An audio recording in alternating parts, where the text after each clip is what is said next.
एक दूर रेगिस्तान के किनारे बसा एक छोटा सा गांव था, जहां हर तरफ रेत ही रेत थी। और उसी गांव के किनारे एक टूटी फूटी झोपड़ी में रहता था रहमान, एक बूढ़ा इंसान, जिंदगी से थका हुआ, वक्त से हारा हुआ।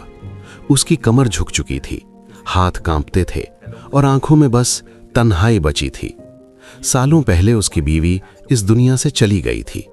उसके बाद उसकी जिंदगी जैसे सूनी हो गई, न कोई अपना न कोई सहारा। उसके पास दौलत के नाम पर बस एक पुरानी टोकरी, एक घिसी हुई रस्सी और उसका कमजोर जिस्म था, जो अब बोझ उठाने से इनकार करने लगा था। हर सुबह सूरज निकलने से पहले वो उठता, धीरे धीरे कदम बढ़ाता और रेगिस्तान की तरफ निकल जाता।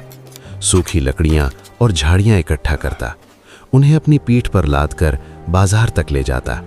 जो थोड़े बहुत पैसे मिलते, उनसे बस 2 वक्त की रोटी मिल पाती, कई बार तो 1 वक्त भी नहीं। भूख अब उसकी आदत बन चुकी थी। लेकिन एक रात उसका शरीर जवाब दे गया। तेज दर्द, कांपता हुआ बदन और आंखों में आंसू। वो अपनी झोपड़ी में लेटा छत को देख रहा था। उसने धीरे से कहा, या अल्लाह, अब मुझसे ये नहीं होगा। उसी अंधेरे में एक ख्याल आया, अगर कोई जानवर होता जो उसका बोझ उठा ले। अगली सुबह उसने अपनी जिंदगी भर की बची हुई जमा पूंजी निकाली, कुछ पुराने सिक्के, और कांपते कदमों से शहर के पशु बाजार की ओर चल पड़ा। बाजार में हर तरफ शूर था, अमीर लोग, महंगे जानवर और घमंडी चेहरे। जब भी रहमान किसी जानवर की कीमत पूछता, लोग उसका मजाक उड़ाते। अरे बूढ़े, तेरे पास तो खुद खाने के पैसे नहीं। रहमान की आंखों में आंसू आ गए, लेकिन तभी उसकी नजर एक कोने में खड़ी एक ऊंटनी पर पड़ी।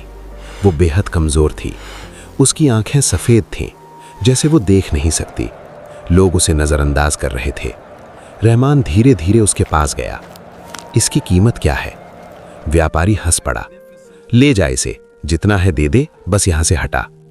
रहमान ने बिना सोचे अपने सारे सिक्के दे दिए और उस अंधी ऊंटनी की रस्सी थाम ली। पीछे खड़े लोग हंसने लगे।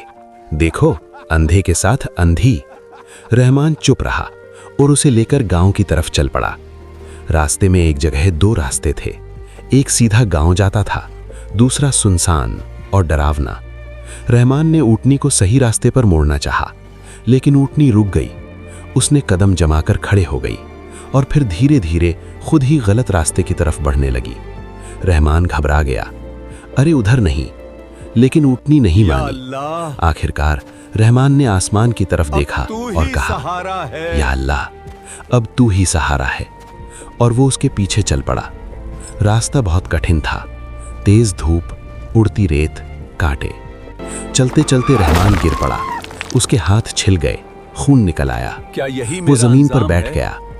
क्या यही मेरा अंजाम है? तभी ऊंटनी वापस आई और उसके पास खड़ी हो गई, जैसे उसे हिम्मत दे रही हो। रहमान धीरे धीरे उठा और फिर चल पड़ा। कुछ दूर जाने के बाद ऊंटनी एक बड़े रेत के टीले के सामने रुक गई। उसने अपने पैरों से रेत हटाना शुरू किया। रहमान हैरान था, लेकिन उसने भी खुदाई शुरू की और कुछ ही देर में नीचे से एक पुराना संदूक निकला। जब उसने उसे खोला, उसकी आंखें फैल गईं। अंदर सोने के सिक्के, चांदी के बर्तन और चमकते हुए रत्न थे। रहमान की आंखों से आंसू बह निकले। या रब, ये तेरी रहमत है।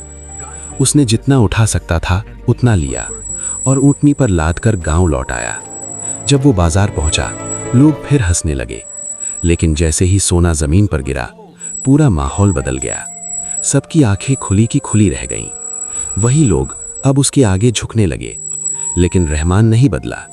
उसने सबसे पहले गरीबों को खाना खिलाया, गांव में पानी का कुआं बनवाया और बच्चों के लिए पढ़ाई का इंतजाम किया। उस अंधी ऊंटनी के लिए एक सुरक्षित जगह बनाई और उसका इलाज करवाया। समय बीतता गया। एक दिन एक लालची आदमी उसके पास आया और बोला, हमें भी वो जगह बता दो। रहमान मुस्कुराया और बोला, वो रास्ता आंखों से नहीं, दिल से दिखता है। जिसके दिल में सब्र और भरोसा होता है, उसी के लिए वो दरवाजा खुलता है।